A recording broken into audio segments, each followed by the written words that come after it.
Okay, welcome to another I'm a Black Woman, Yes, I Matter. So excited for everyone to be here, doing something completely different, which is it's just me. Love me, hate me, whatever, but here we are. It's just going to be me, myself, and I. We're going to be kicking it together to see how things are going. My sister will be there in the chat, just saying hello. Please, if you're joining us, just drop some comments. I love to see energy since I'm here by myself. I don't have any guests. I definitely need all that energy coming from folks. I know probably most of us were glued to the TV today, watching the inauguration 2021. The only other inauguration that really sticks out in memory is, of course, 2008 when President Barack Obama was sworn in. So I definitely was watching today's inauguration. So I want to start off this our talk today just really talking about how I feel, which is, to a degree, I feel like a sense of relief. Waiting to Exhale is one of my favorite movies, and so I'm like, exhale just a little bit, though, not a complete exhale, because this is just one win out of an entire war marathon, but we should be really excited about the one win that we do have right now. We've got the presidency, we've got the Senate, we've got the Congress. That's great. We have seen the power of Black women. We have seen what happened with Stacey Abrams. And, I know a lot of people were talking about the insurrection and those folks who were basically terrorists. Let's just call it what it was, right? They're terrorists, they're traitors to our beautiful country. They claim they're patriots. So that happened last week. But the beginning of that entire day was about Stacey Abrams and the state of Georgia and just how beautiful it was. And so I want to just talk and concentrate on just the beauty of the beginning of that day, how elated we all were. And then today, I am definitely elated. Yeah, Abby, I agree with you. It was so hard to focus on work today. This really should have been, in my opinion, a national holiday, right? Like, there's no way that we should have had to go to work. This was an historic moment. One, because let's just try to forget the last 4 years that we've had together, right? But most importantly, we have got the first Black woman vice president. She's about to be the most powerful person in the entire United States, right? Because she's the deciding factor and deciding vote in the Senate, since we were able to tie it up. Thank you, Georgia, again, because just amazing. So that's how I'm feeling. I was really nervous. I'm sure lots of us were really nervous about what was being planned for this day. Were we going to have another attack? Was it going to be dangerous for us? And I think we're all really, sighing relief. I've been sending out this video. It's a brand new day from The Wiz. So just really inside, kind of jumping for joy. And I'm sure we all are just feeling it. I saw through one of my connections on LinkedIn that their mother called crying, a black woman called crying and said, "We have our country back." And that's, I think, how people are feeling today. We finally are getting our country back. And because 2020 is such a year of reckoning, it's not going to go back to the status quo, right? And I think that that's one of the things I really want to talk about, which is, I think oftentimes Democrats, liberals, we want peace, and that's important. I hear you. We do. But we don't want to go back to the status quo. We have a reckoning in this country that needs to keep going forward. We have an anti-racist agenda. We heard our president actually call it out. I think, really honestly, one of the first presidents who actually called it what it was, and really laid out what was happening. I will say that when I was listening to his speech, as empowering as it was, one of the things that I was God, red flag. I think something we need to be careful about. We have to be thinking about language sometimes, which is, he said that we will not tolerate lawlessness. And this idea of lawlessness, law and order, I know lots of people think it's actually the agenda of the Republican Party, but we oftentimes have the most mass incarceration under Democratic governments. And I think we need to be really careful here, because saying things like law and order and lawlessness as something that we want to promote and promote against lawlessness is actually code word for sweeping prison sentences that often disproportionately affect Black and brown, especially our Black male counterparts, right? So I think we have to be careful around what is our legislator doing. If you've been watching I'm a Black Woman, Yes, I Matter, you know that we've done a couple of shows around the importance of voting. As citizens, it is our absolute right, and it's our way to exercise our power. I've even got my shirt on, Black Votes Matter, right?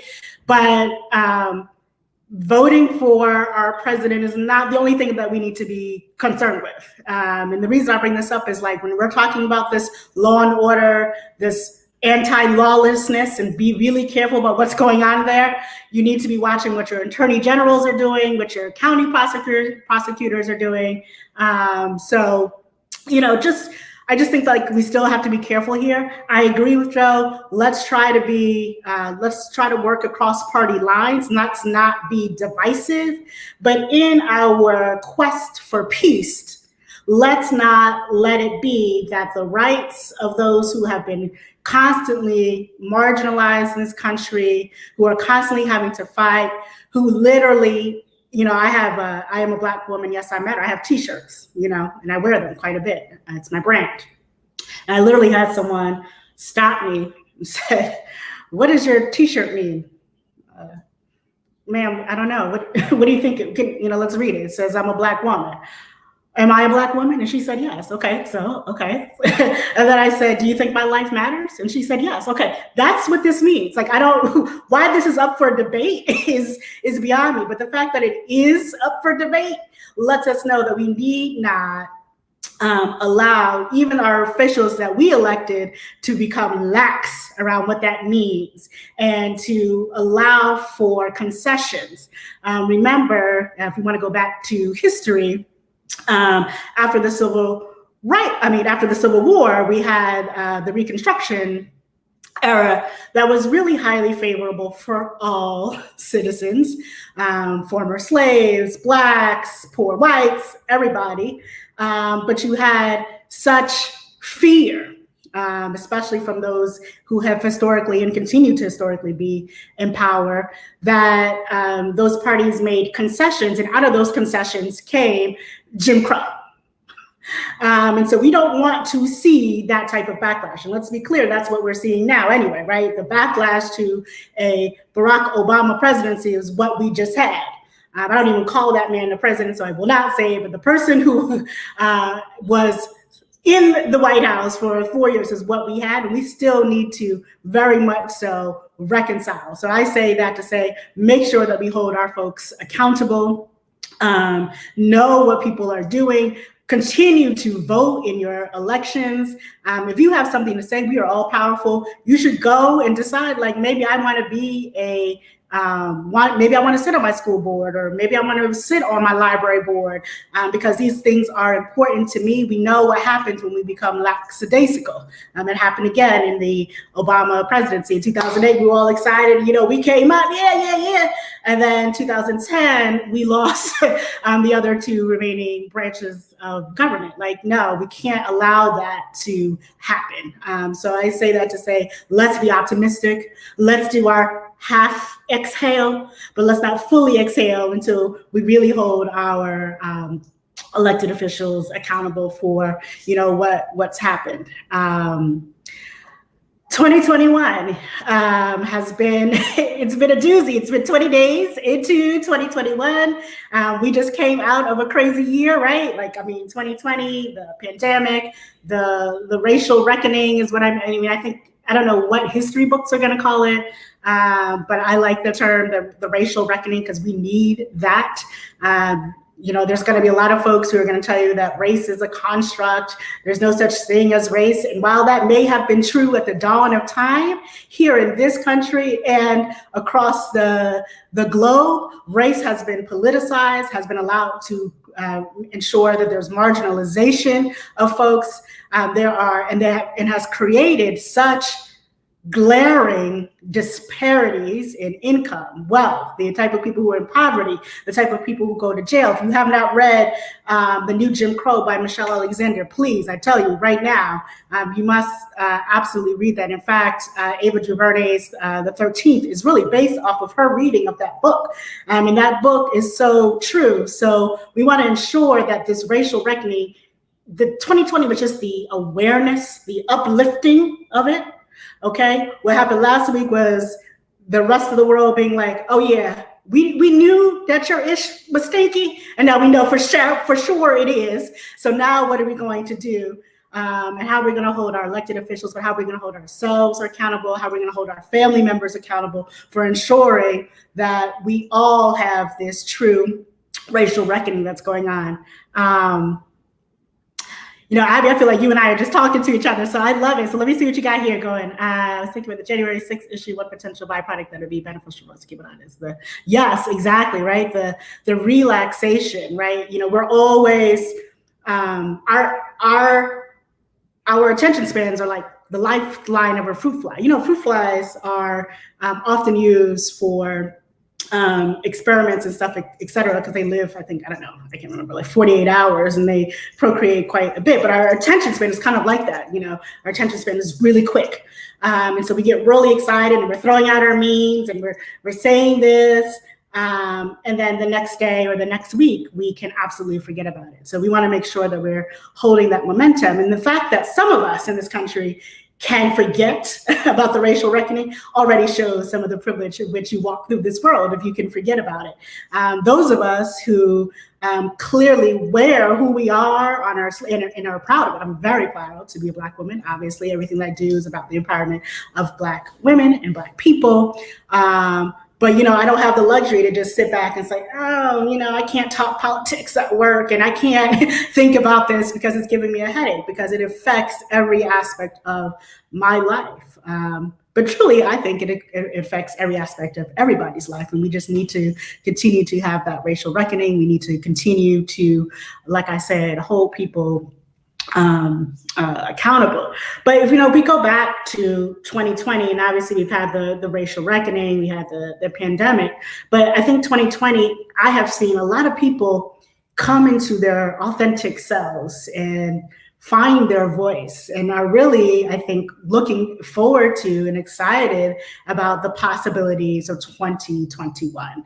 So I think history will see and will reflect back in, however many years, that 2020 was actually a year of changing the way that we walk through the world, that we are through the world, changing the way that we think about work, changing the ways that we obviously need to think about our healthcare system.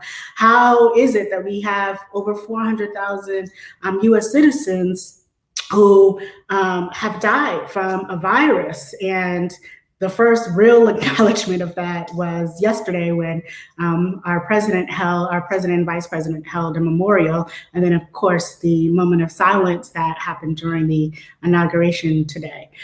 Something else I want to bring up about the inauguration, which is so great, and it was so beautiful to watch. That inauguration was done with such dignity and class, and had so much representation of what America espouses it is and what America could be. J-Lo's up there, and then she started speaking Spanish in the middle of her song, her rendition. I love that. I loved our poet. She was on point in the fact that, I'm getting to know her because, now she's everywhere. But the fact that she was a special needs student, and now look at the stage that she's on. So the beauty that we can celebrate all of our differences coming together. And I have to say, I got a little chuckle out of Garth Brooks singing Amazing Grace, which we all know is the Black American anthem. So I was like, okay, Garth, I love that. Yes. And then yes. And did you, please stand if you are able, like all of these things that were just so thoughtful around, are people able-bodied? Just because we are, maybe we are privileged in the fact that we are able-bodied. Maybe we are privileged in the fact that we are white. Maybe we're privileged in the fact that we are men. But the fact that they thought about all of those factors, I thought was amazing. And again, we have to hold them to that, right? It's one thing to be so thoughtful around the traditions, the pomp and circumstance, but what are you doing in your day-to-day to ensure that you continue to walk the walk, walk the talk is what I really call it, right? Be true, be authentic. Let us know that you really hear, see, and value us. And then, of course, the First Lady, our forever First Lady, no offense to Dr. Joe Biden, but our forever First Lady, Michelle Obama, looking fabulous. She was looking great and graceful, and just seeing her and Dr. Joe Biden and Kamala, like just really representing women really well. As an educator, I really love the fact that Dr. Joe Biden is our First Lady currently. So I really am looking forward to seeing what kind of initiatives that she's going to bring forward. I, of course, am hoping that it's somewhere in the education realm, because as we know, education is a thing that can be our equalizer if it is done with honesty, integrity. We need all of the quote unquote history books sort of rewritten, right? So that it has a full on narrative. And we don't need to just talk about Black American history or US history as if it's two different things, right? Black history is the history of the United States, and it needs to be interwoven and not just done during a special time of year, i.e. Black History Month, which is coming up. Of course, I love Black History Month because it's also my birthday month, but we need to really have that interwoven into the fabric and really be thinking about the ways that people can have experiences and be diversified in the ways that they are educated, and also not just rely on our public school system to educate ourselves. I think that that's one of the things that we have seen to the detriment of not just the American population at whole, but certainly Black Americans. I definitely believe that there has to be schools that are just for us and by us, so that we can instill a sense of pride. We've had 400 years of being told that we're less than, and we really need to be a lot more intentional of elevating who we are as people. And I think one of those ways to do it is through the lens of some kind of school, or maybe through our churches. I don't know, our church. Anyway, I have thoughts about our churches, so I won't go there, because today is a day of, like I said, positivity. So I see some people catch me live. I would love to hear from you all about, what were your thoughts?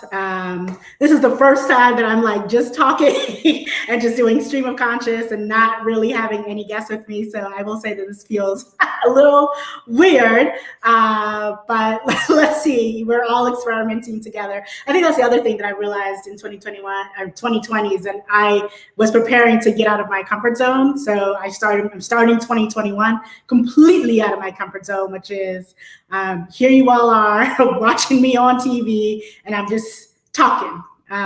Normally when I like to hold court, I have a glass of wine, I'm chilling with some friends at a restaurant or at a party or at a bar. I'm not usually just spinning and holding court into the ethers.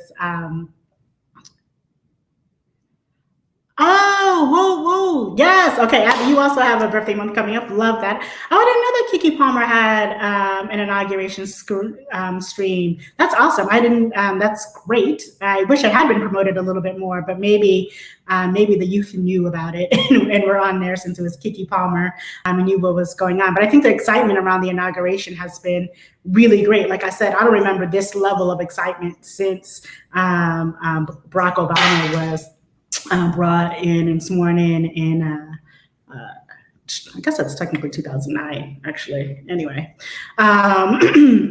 so I really So yeah, I'm enjoying the fact that people are really getting into the politics. For better or for worse, people are really understanding how politics really affects their lives.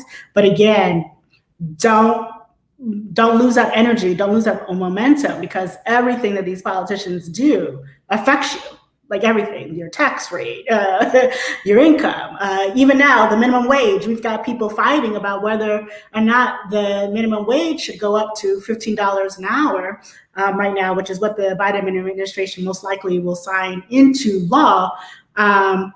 We have not had a minimum wage increase, if I'm not mistaken, since 2009, and the minimum wage increase was to $7.25.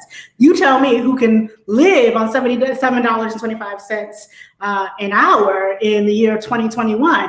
Why this is even a fight is beyond me, right? But these are the kinds of things that you need to pay attention to, because again, that's your bottom line. It's how your checks are coming in. If you're a person that's living paycheck to paycheck, that might be one of the reasons why, because people are not adjusting for cost of living. There's no way that anyone can live. I don't care if you work 80 hours a week, you cannot live off of $7.25 an hour. You can't live comfortably. You'll be scrounging around, right? Quite a bit. So,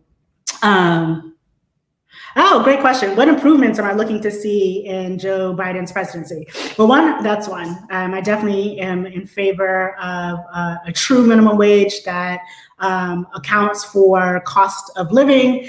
I am looking forward to some more amendments towards the Affordable Care Act, which we know he's quite familiar with, having been vice president under President Barack Obama. So I'm looking to see what the stances will be on healthcare. And I definitely think that the pandemic certainly underlies the importance of why we need to have more universal healthcare in this country. And I like the diversity that he's put together on his cabinet. Though I'm always making these cautions, because it's also true, not all skin folk are kinfolk, but the majority of them are. So I am really excited about the different type of cabinet assignments that he has done. He's doing some interesting work with our HBCUs, which I don't know if anyone knows that Deion Sanders, former NFL star, is now head coach of an HBCU. Don't know which one, so forgive me. Someone can look it up somewhere. But when he got there, he was like, this is a disgrace because HBCUs are so under-resourced. It is ridiculous. And when you think about the fact that some of the most prominent politicians, movers and shakers in this world, in the Black community, come from HBCUs. So again, overcoming all kinds of adversity to triumph is amazing. But this, again, just shows the inequities and disparities between the resources that our different institutions get. So he's working right now, and I believe he has someone in his cabinet who's specifically working on diversity, and they are working with our HBCUs to figure out what kind of resources that we can do, what can we do to elevate and make our HBCUs much more prominent and have those types of endowments and resources that you'll see from historically non-HBCU colleges, like the Ivy Leagues, et cetera. So I'm really looking forward to the diversity of his cabinet. But I think most importantly for me, I am most happy about our vice president. She's literally going to be the most, at least in recent history, the most powerful vice president we've ever had. She is the deciding vote in the Senate. That is huge.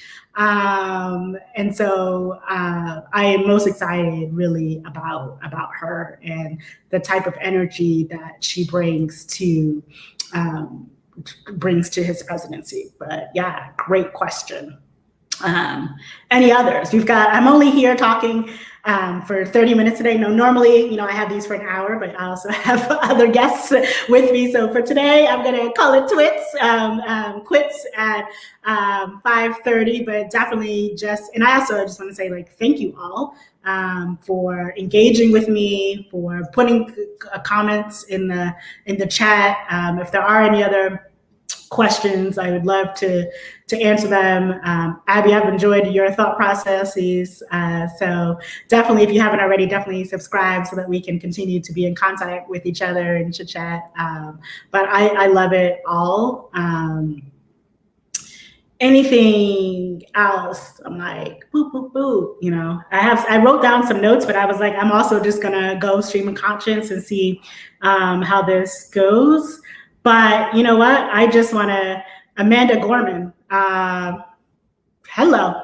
Where did she come from? I'm like, she's fabulous. Loved her poem. And the line, I actually wrote it down. My favorite line from the poem today was, "What just is not always justice." And I was like, man, that was some powerful. The whole poem was powerful, but that was the piece that really spoke to me. And of course, she was talking about how we step into our past and we need to change our future. And everything that she did was eloquent. For me, I thought she was the best, right? It was cool, all right, Lady Gaga, J-Lo, boom, boom, boom, all these people. But I think, in my opinion, Amanda Gorman really rocked the house. And she was so poised. And then I heard that Oprah had given her the cage pin that she had on and stuff. So just beautiful. And then again, those stories of the class that we as Black women show to each other, right? And I think this is why this is so important to me to be so about sisterhood, is that there's this, there's so many tropes around Black women constantly being competitive with each other, and Black women being angry and can't get along and all these other things, but it's not true. You saw the fist bump between Michelle Obama and Kamala Harris, right? You saw Oprah gave Amanda Gorman some gifts. These are beautiful moments that were just small, but so touching and so illustrative of what it actually means to be part of the Black woman sisterhood. And of course, I'm talking from a US perspective, but what's even more amazing is that it's a global perspective. I'm a Black woman, Yes I Matter has allowed me to converse with so many different of our Black sisters across the globe and realize that we have so much love for each other, so much in common, so much solidarity. I'm seeing all up and down LinkedIn, my peeps from all over the world celebrating Kamala Harris. It's their vice president, and she is. She's all of our vice president. That's the beauty of our sisterhood out here. And so I think I'm gonna probably just leave on that note, because that actually is such a positive thing to leave off of, and the things that really make me happy and excited is being part of the Black woman sisterhood. Guys, thank you so much. There's so many awesome things that are also happening that I'm going to be dropping. I'm creating some social media platforms and communities for us, so watch out for that. If you don't already subscribe, definitely subscribe here. My sister dropped my social media handles, so please follow me. But go to my website, techtalksolve.com. Subscribe to our newsletter, and you'll be in the know for how you can join these communities that are just about global Black woman sisterhood and love and support, positivity, positive vibes all the time. All right, guys, thank you so much. Peace.